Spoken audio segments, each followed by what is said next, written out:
Okay, so it seems to me that one of the challenges that we've got is there is a kind of revolution which is taking place, but like a lot of revolutions, when you're in it, you're not aware that you're at this turning point.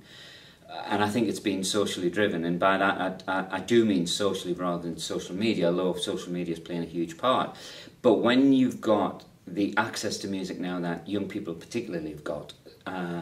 and it's ubiquitous, they can access it anywhere, then they no longer fit the stereotype that we might have and be able to pigeonhole young people's musical tastes into certain boxes.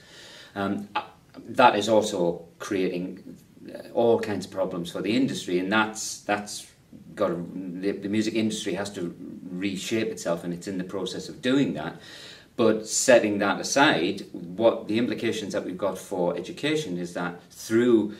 the learning which is taking place out of the formal institutions, when young people are learning informally, when they're learning via media, when they're sharing music the way that they're doing, when they're collaborating,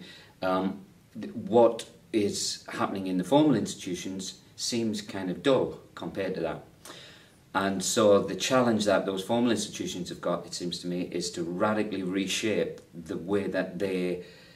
not simply teach music, but the way in which they enable young people to learn and teach themselves.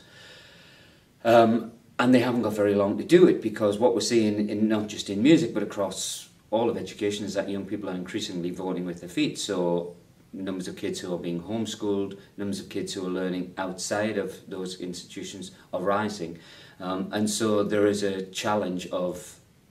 formal music institutions in terms of their relevance to young people.